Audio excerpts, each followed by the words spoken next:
Um grupo de chimpanzés atravessa uma selva intocada. De repente, alguém assusta um bando de pássaros e os macacos começam a suspeitar do perigo. Humanos começam a aparecer por todos os lados. Eles atraem os chimpanzés para armadilhas, mas conseguem capturar somente uma jovem fêmea. Ela é trancada em uma caixa de metal. De dentro dela, o animal observa sua família, a qual ela nunca mais verá. Ela é levada para os Estados Unidos, onde os cientistas Will e Franklin realizam experimentos com a fêmea capturada. Ela recebe o apelido de Olhos Brilhantes. Um dia, ela surpreende a todos com suas habilidades ao resolver um quebra-cabeça. O Will corre o mais rápido que pode para relatar a descoberta a seu chefe, Steven Jacobs. Um vírus especial para curar a doença de Alzheimer foi desenvolvido por mais de 5 anos e chegou a hora de testá-lo em humanos. O chefe ainda não discutiu isso com os investidores e instruiu Will a apresentar o projeto ao conselho de diretores. Keep your personal emotions out of it. These people invest in results, not dreams. Pouco depois, o cientista faz uma apresentação, na qual ele mostra que, antes, a Olhos Brilhantes não conseguia entender nem a essência do problema. Porém, depois da aplicação do medicamento, ela o resolve de forma brilhante. Essa terapia genética ativa a capacidade do cérebro de reparar conexões neurais e aumentar o número de células nervosas. É este tratamento que vai ajudar todos os que sofrem da doença de Alzheimer. Mas enquanto Will tenta inspirar o conselho de diretores, as coisas não vão nada bem no laboratório. Eles querem levar a Olhos Brilhantes para a apresentação, mas ela se recusa a sair de sua jaula e ataca um cientista. O Franklin acalma a macaca e tenta atraí-la com a bebida favorita do animal. Essa tentativa também fracassa, e a macaca volta correndo para a jaula. O cientista carrega a arma tranquilizante, mas a Olhos Brilhantes se assusta e escapa, causando pânico no laboratório. O Will, que não está sabendo de nada, explica que o único efeito colateral do medicamento são pequenas manchas verdes que aparecem nos olhos dos macacos. Enquanto isso, a chimpanzé corre pelo laboratório e destrói tudo o que encontra. Ela choca os diretores ao invadir a sala de apresentação e é morta a tiros por um segurança. O Will até tentou pará-lo, mas já era tarde demais. O chefe não quer saber de macacos malucos e manda sacrificar todas as cobaias. O Franklin implora para não ter que matar os animais, aos quais se tornou profundamente apegado. O Steven responde que eles não têm um zoológico, e sim uma corporação séria. O Will também pede para não acabarem com o projeto, e o chefe manda eles reiniciarem os experimentos. 5 anos de trabalho vão pelo ralo. Frustrado, o Will retorna ao laboratório, onde o Franklin mostra para ele um chimpanzé recém-nascido na gaiola da Olhos Brilhantes. Ninguém notou que ela estava grávida quando foi trazida. Ela estava agressiva e não queria sair da gaiola porque simplesmente não queria se separar de seu filhote. O Franklin quer ficar com o filhote, mas ele tem um parente que trabalha na empresa e o entregaria imediatamente a seus superiores. Então, ele pede para o Will para passar pela segurança com o animal escondido e ficar com ele por alguns dias. O colega se recusa e diz que não pretende correr riscos, levando para casa algo que pertence à empresa. Tell you what, Doc. Jacobs made me put down the other 12. I'm done. O Franklin dá uma seringa com veneno para o Will e vai embora. O Will não tem coragem para cometer o assassinato e leva o bebê para casa em uma caixa. O cara mora com seu pai, Charles, que é cuidado por uma enfermeira na ausência do filho.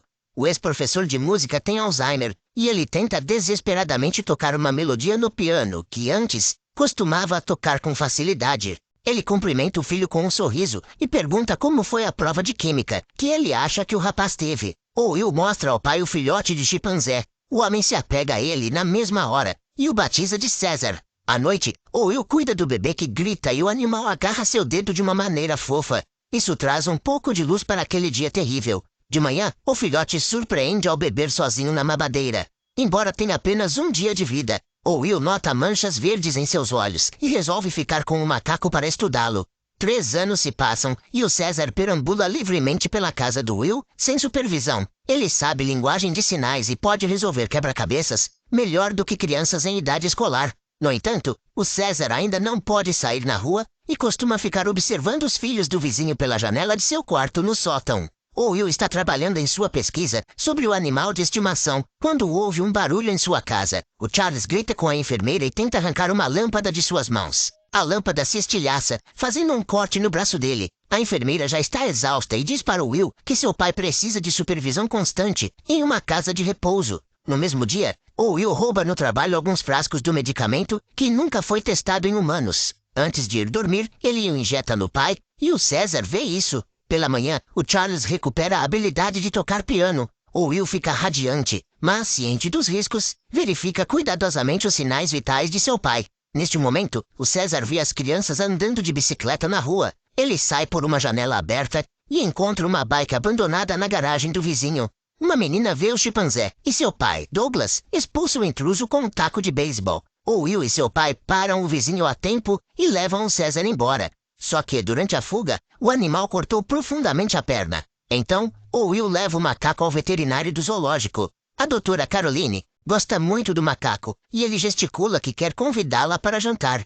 Ela fica impressionada e, mais tarde, o Will a leva para conhecer o quarto do César. Ela elogia o cara por cuidar do bichinho, mas alerta que, quando o macho crescer, ele vai ficar muito mais forte que o dono, e ele dificilmente vai poder morar na casa. A Caroline diz que ama os chimpanzés, mas também os teme. O César entende suas palavras e finge bater no Will. Todos riem e, em seguida, resolvem passear juntos pelo bosque. Os três, e também o Charles, vão para uma reserva, onde existem sequoias centenárias. Will leva o macaco na coleira, mas logo decide deixá-lo correr livre. Só que o César não sai correndo. Ele abaixa a cabeça e estende a mão para o dono. He's asking your permission. It's a supplicating gesture. It's okay. Depois de esperar pela aprovação, o chimpanzé corre e sobe em uma enorme sequoia. Nos próximos 5 anos, eles levam o César regularmente ali para que ele possa aproveitar a natureza ao máximo. Ele sobe bem alto, de onde se pode ver toda São Francisco. O Will e a Caroline se apaixonam. O César sente um pouco de ciúmes e, de brincadeira, interrompe seus beijos em um piquenique. No caminho de volta, uma mulher se assusta com o chimpanzé e seu cachorro começa a latir alto para o César. O macaco não gosta disso e assusta o cachorro mostrando os dentes de maneira agressiva. O Will puxa a coleira do César e o afasta. Ao reparar na coleira dele e na do cachorro, o César fica chateado. Ele pergunta ao Will se ele também é um animal de estimação. O Will explica pacientemente que ele é seu pai, não seu dono. Mas aí, o César começa a fazer perguntas sobre suas origens. O Will vai até o prédio do laboratório e explica que César nasceu ali e que sua mãe morreu junto com outros chimpanzés. O cientista menciona o remédio que ela recebeu e seu efeito na doença do Charles e nas habilidades do César. A Caroline fica muito perturbada com o que houve e pede para ir embora. Em casa, o Will confessa que roubou o chimpanzé para salvá-lo e não sabia que ele herdaria o medicamento através do sangue da mãe. Inicialmente, ele deveria apenas restaurar as células cerebrais danificadas, mas essas células ainda não existiam no corpo do filhote, e os resultados eram imprevisíveis. A Caroline fica preocupada e pergunta aonde isso vai parar. Mas o que mais importa para o Will é que o medicamento já está ajudando seu pai e vai curar milhões de pessoas. O César ouve a discussão, enquanto examina uma marca de nascença em seu peito no espelho. Ele não consegue parar de pensar em suas origens. De manhã, o César ainda está pensativo e se recusa a tomar café da manhã. O Charles tenta cortar o omelete com a ponta errada de um garfo, e o chimpanzé o ajuda. O Will vê isso como um sinal de alerta e examina o sangue do pai. Ele encontra anticorpos que interferem no seu tratamento. Enquanto o filho está no trabalho, o Charles perde o controle e sai de casa. Ele vê o carro aberto do vizinho, Douglas. Ele se senta ao volante e pisa fundo no acelerador, batendo no carro da frente. O vizinho vê o acidente e grita de raiva com o idoso doente, que tenta explicar que confundiu o carro com o seu. O César vê a cena e pensa que o Charles está em perigo. Ele sai correndo de casa, ataca o Douglas e o espanca. O homem derruba o chimpanzé e tenta escapar, mas o César o alcança. Somente o chamado do Charles acalma o macaco, que está transtornado de raiva. O César se arrepende de seu ato e abraça o Charles. Os vizinhos apavorados chamam a polícia e o chimpanzé é levado para um abrigo especial para macacos. O Will e a Caroline visitam o animal e entram lá dentro com ele. O César gosta de sua grande jaula, que parece um playground para ele. O Will está preocupado, porque o César nunca conheceu outro chimpanzé, mas o diretor do abrigo, John Landon, garante a ele que tudo ficará bem. Os humanos vão embora e o César fica sozinho. Ele rapidamente percebe que está preso e não será solto. Ele bate no vidro, implorando ao Will para levá-lo para casa. Mas até que o caso seja julgado, isso é impossível. O homem promete ao choroso César que voltará assim que puder. De repente, o chimpanzé ouve o filho do diretor, Dodge, gritar que podem soltar o César. Ele corre em direção à voz, mas acaba em uma gaiola apertada.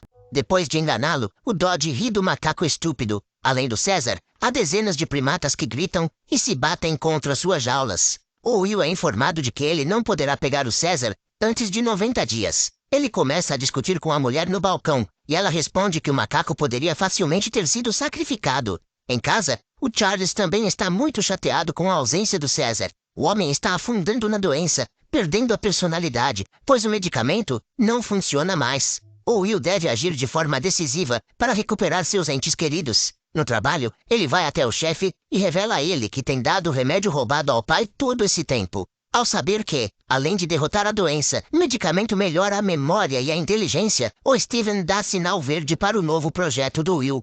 No abrigo, o César recebe uma comida que mais parece lixo. Ele se recusa a tocá-la e a joga em Dodge com nojo. Ele fica feliz por ter conseguido se vingar do guarda cruel, mas em resposta, o cara o derruba com um jato d'água de uma mangueira. O assistente de Dodge, Rodney, pergunta o que fazer com as roupas do César que o diferenciam dos outros macacos. Cause problems with the other apes.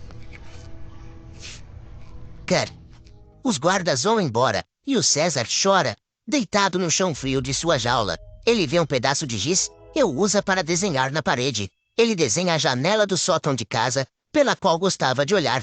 O César se aproxima dela, esperando sentir pelo menos um pouco de conforto. Enquanto isso, no laboratório, o Will e o Franklin recebem 10 novos macacos. Um deles, chamado Koba, interage com as pessoas com mais calma do que os outros, e é escolhido para o primeiro teste. O novo medicamento é administrado em forma gasosa, colocando uma máscara no rosto do chimpanzé. O Koba inala o gás, mas de repente, se contorce e arranca a máscara de si mesmo e do Franklin. O gás se espalha pela sala e o cientista também recebe uma dose do vírus. No abrigo, o César se encontra pela primeira vez com o resto dos primatas. Ele tenta brincar com eles, mas o Rocket, que é o chimpanzé principal e mais agressivo, arranca a camisa do recém-chegado e o ataca.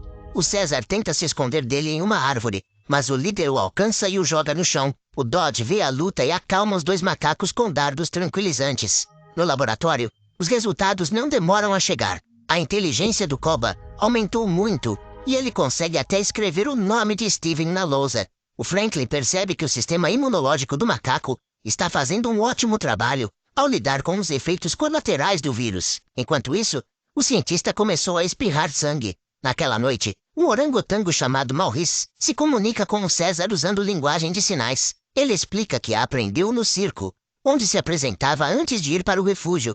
De repente, um chimpanzé em uma gaiola vizinha é atingido por um dardo tranquilizante. O diretor e seu filho estão prestes a mandá-lo para a empresa onde Will trabalha, e o César percebe isso. O Maurice diz que aquela não é a primeira vez e que ninguém nunca voltou de lá.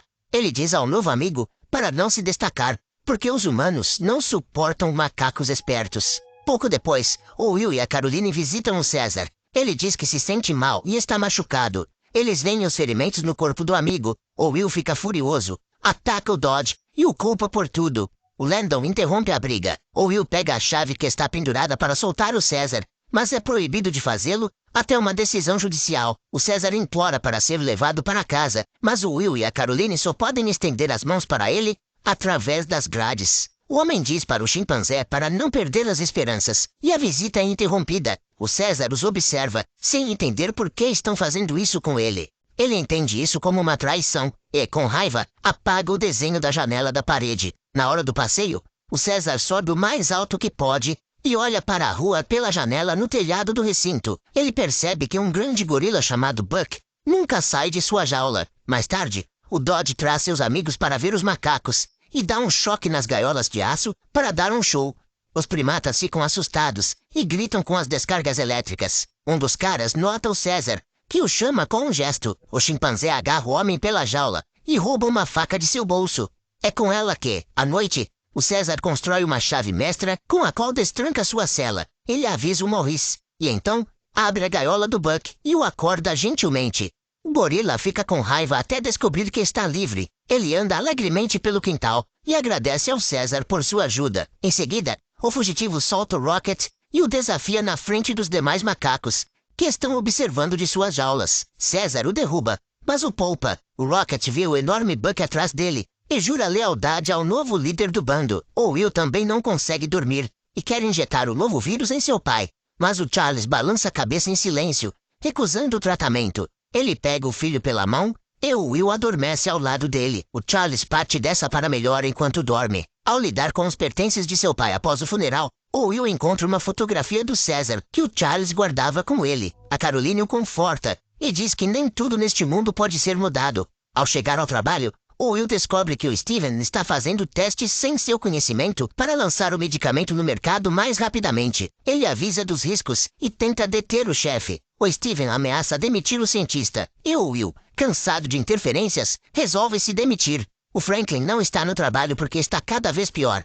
Em pânico, ele bate na porta do Will, mas ninguém está lá. Douglas, o vizinho, escuta o barulho e vai tirar satisfações. O estranho espirra sangue nele. Neste momento, o Will está despejando uma quantia impressionante de dinheiro na mesa do Landon. O diretor aceita o suborno e concorda em deixar o César ir embora com ele, mas o chimpanzé não pensa em sair da gaiola.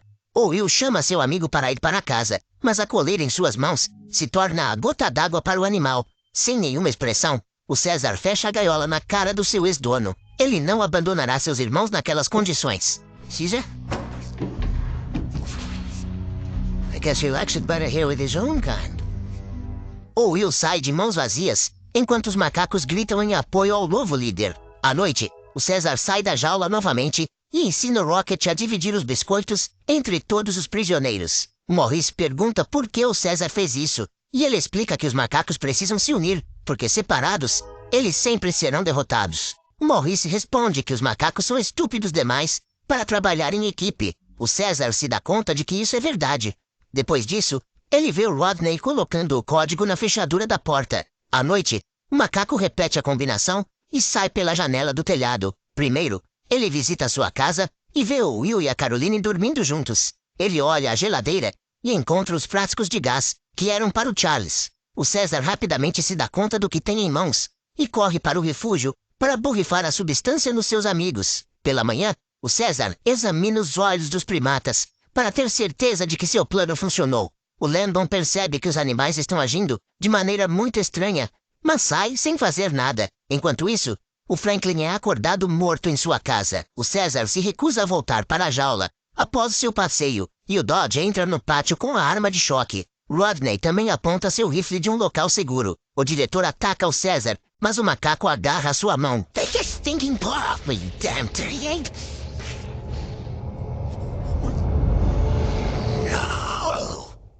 O chimpanzé nocauteia o Dodge com um golpe na cabeça e fica gritando não enquanto solta todos os primatas. Rodney tenta impedi-los, mas é espancado. O César detém os amigos porque o Rodney é o único que não zombava deles. Ele tranca o homem em uma gaiola e, logo em seguida, o Dodge reaparece. Ele pega a arma de choque, mas o César puxa a mangueira para perto. O choque elétrico é potencializado pela água e mata o cara. O César vê uma etiqueta na jaula do chimpanzé que está faltando e percebe que os macacos continuam sofrendo no laboratório onde sua mãe morreu.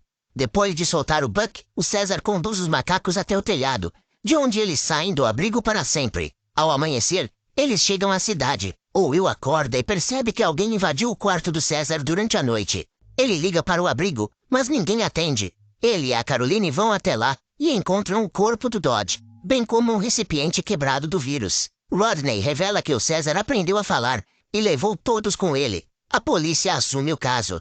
Em São Francisco, as pessoas ficam chocadas com os macacos pulando pelas árvores. Eles chegam ao laboratório e o invadem, libertando as cobaias, incluindo o Koba. O Steven chega para trabalhar e recebe uma ligação sobre a morte do Franklin devido ao vírus. Ele descobre a destruição e vê os macacos observando-o da varanda. Eles fogem e, em seguida, o chefe decola em um helicóptero. O bando do César corre para o zoológico, onde também soltam todos os macacos. Eles desmontam as barras de ferro das jaulas e fazem lanças com elas. O Steven sobrevoa a cidade e ordena que encontrem e matem o líder dos primatas. Os serviços de segurança tentam capturar os chimpanzés fugitivos, mas o César se certifica de não deixar nenhum irmão para trás. Os macacos causam estragos na cidade, destruindo escritórios e outros estabelecimentos. Quando a polícia tenta detê-los, O Maurice joga uma tampa de bueiro em sua viatura. Já o Buck arremessa um parquímetro. Depois de subir no bondinho, o César e sua turma observam a ponte Golden Gate. Os macacos saltam sobre carros no engarrafamento para chegar à reserva onde César passou sua juventude. O Will e a Caroline os localizam e dirigem em direção à ponte. No mesmo local, a polícia faz uma emboscada, preparando-se para atirar nos macacos. O César percebe isso e manda o seu bando escalar os suportes da ponte. A Caroline distrai a atenção da polícia, permitindo que o Will passe pelo cordão de isolamento. O homem tenta encontrar o César e vê membros da polícia montada lutando contra os macacos. O enorme Buck revida e derruba um policial de seu cavalo.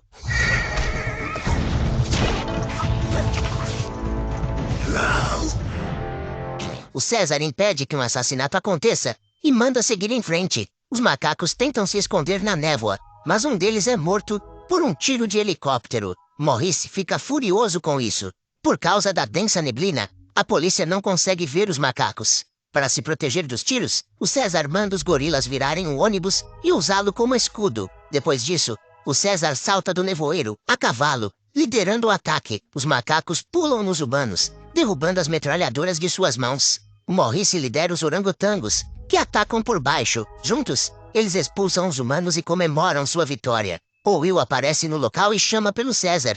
Eles se olham, mas nesse momento, um helicóptero aparece e abre fogo para matar. O Steven escolhe o César com o objetivo de destruí-lo. Em resposta, o líder lança uma corrente com precisão, derrubando o metralhador. Mas o piloto continua disparando sua arma, e o Buck o protege com seu corpo. O gorila pula no helicóptero, derrubando-o na ponte. Uma série de explosões ocorre, e o César puxa o amigo moribundo dos escombros. O Buck morre, segurando a mão do César. Depois de sobreviver milagrosamente, o Steven implora por ajuda, mas o César se recusa a salvar o homem e vai embora. Quem aparece é o Koba, que empurra o helicóptero para fora da ponte.